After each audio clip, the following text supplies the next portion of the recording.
Selamat pagi Memis dan Mr. Teacher semua. Apa kabarnya pagi hari ini? Harapannya kita semua dalam keadaan yang sukacita. Dan hari ini kita akan melanjutkan pembacaan kita dalam Injil Lukas pasalnya yang ke-15 dan 16. Dan harapannya pun Memis dan Mr. Teacher semua dapat meluangkan waktu untuk berdiam diri bersama Tuhan dalam pembacaan Injil Lukas pasalnya yang ke-15 dan 16 pada hari ini. Baik, sebelum kita memulaikan Bible reading kita di pagi hari ini, mari kita mengingat akan kasih Tuhan, akan kasih Bapa yang besar dalam hidup kita, dengan kita menaikkan pujian kasih Bapa.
Bersatu di dalam doa.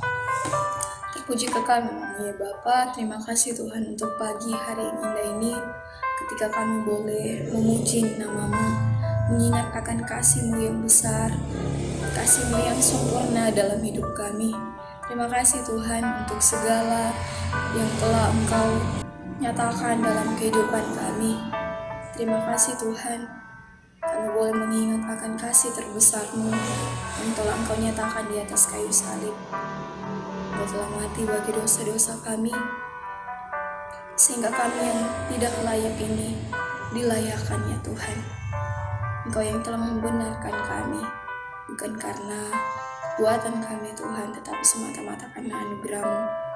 Ya Bapa, kami mau menyerahkan untuk Bible reading kami pagi hari ini dalam pembacaan Injil Lukas pasalnya yang ke-15 dan 16.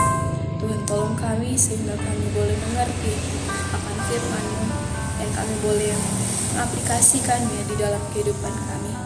Dipuji nama-Mu Bapa, hanya di dalam nama Tuhan Yesus Kristus kami berdoa. Haleluya. Amin. Mari sama-sama kita membuka Lukas pasalnya yang ke-15 dan 16. Saya akan membacakannya untuk kita semua. Lukas pasalnya yang ke-15. Perumpamaan tentang domba yang hilang. Para pemungut cukai dan orang-orang berdosa biasanya datang kepada Yesus untuk mendengarkan Dia. Maka bersungut-sungutlah orang-orang Farisi dan ahli-ahli Taurat, katanya, Ia menerima orang-orang berdosa. Perumpamaan tentang anak yang hilang. Yesus berkata lagi, ada seorang mempunyai 2 anak laki-laki. Kata yang bungsu kepada ayahnya, "Bapa, berikanlah kepadaku bagian harta milik kita yang menjadi hakku." Lalu ayahnya membagi-bagikan harta kekayaan itu di antara mereka. Beberapa hari kemudian, anak bungsu itu menjual seluruh bagiannya itu, lalu pergi ke negeri yang jauh. Di sana ia memboroskan harta miliknya itu dengan hidup berfoya-foya. Setelah dihabiskannya semuanya, timbullah bencana kelaparan di dalam negeri itu, dan ia pun mulai melarat. Lalu ia pergi dan bekerja pada seorang majikan di negeri itu. Orang itu menyuruhnya ke ladang untuk menjaga babinya. Lalu ia ingin mengisi perutnya dengan ampas yang menjadi makanan babi itu, tetapi tidak seorang pun yang memberikannya kepadanya. Lalu ia menyadari keadaannya, katanya, "Betapa banyaknya orang upahan bapakku yang berlimpah-limpah makanannya, tetapi aku di sini mati kelaparan. Aku akan bangkit dan pergi kepada bapakku dan berkata kepadanya, 'Bapa, aku telah berdosa terhadap surga dan terhadap Bapa. Aku tidak layak lagi disebutkan anak Bapa. Jadikanlah aku sebagai salah seorang upahan Bapa.' Maka bangkitlah ia dan pergi kepada bapaknya. Ketika ia masih jauh, ayahnya telah melihatnya, lalu tergeraklah hatinya oleh belas kasihan. Ayahnya itu berlari mendapatkan dia, lalu merangkul dan mencium dia.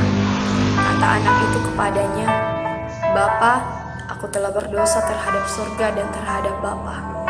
Aku tidak layak lagi disebutkan anak Bapa.' Tetapi ayah itu berkata kepada hamba-hambanya, 'Lekaslah bawa kemari jubah yang terbaik, pakaikanlah itu kepadanya dan kenakanlah cincin pada jarinya dan sepatu pada kakinya. Dan ambillah anak lembu tambun itu, sembelilah dia, dan marilah kita makan dan bersuka cita. Sebab anakku ini telah mati dan menjadi hidup kembali, ia telah hilang dan dapat kembali.' Maka mulailah mereka bersukaria.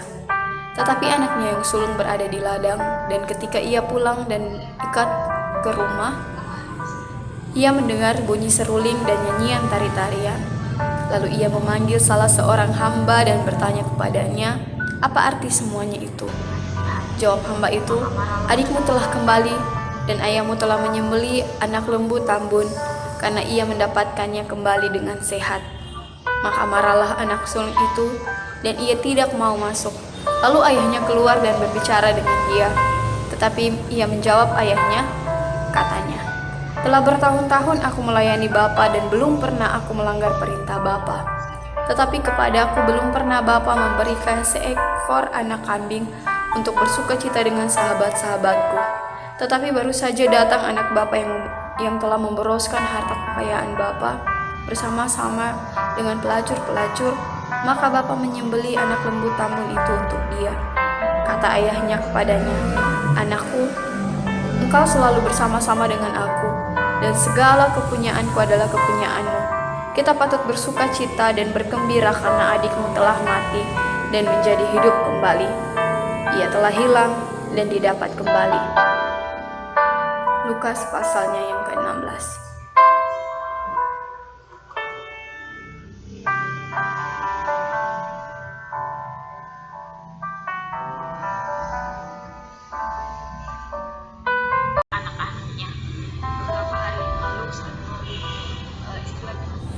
Baik, saya akan membagikan rema yang saya renungkan dalam Injil Lukas pasalnya yang ke-15, perikop perumpamaan tentang anak yang hilang. Di ayatnya yang ke-20 dikatakan, "Maka bangkitlah ia dan pergi kepada bapaknya. Ketika ia masih jauh, ayahnya telah melihatnya, lalu tergeraklah hatinya oleh belas kasihan. Ayahnya itu berlari mendapatkan dia, lalu merangkul dan mencium dia."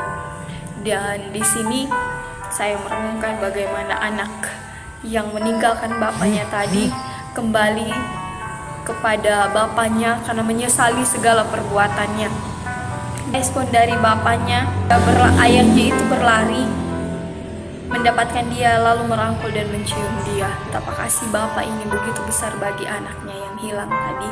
Dan saya pun merenungkan secara pribadi bagaimana kasih bapak yang besar juga bagi setiap anak-anaknya.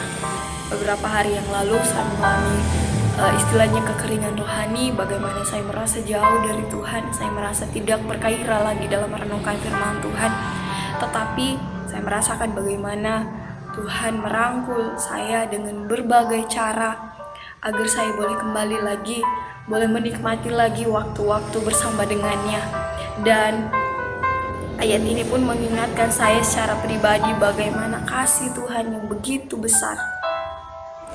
Dan dari sini saya belajar bahwa Allah kita tetap setia menunggu kita datang kepadanya. Seperti anak yang hilang tadi, bagaimana ia menyesali segala perbuatannya. Ketika ia menyesali segala perbuatannya, ia datang kepada bapaknya, dan bapaknya menerimanya tanpa melihat apa yang telah dilakukan oleh anaknya. Bapaknya tetap menerimanya, merangkulnya. Begitupun Bapa kita, ia setia menunggu kita kembali kepadanya. Tidak ada kata terlambat untuk datang kepadanya. Ketika Roh Kudus sudah menegur kita, ketika Roh Kudus sudah menyatakan kesalahan kita, ketika kita sudah merasa jauh dari Tuhan, mari kembali kita datang kepadanya. Mari kembali kita bangun relasi pribadi dengannya, untuk kita dapat lebih mengenal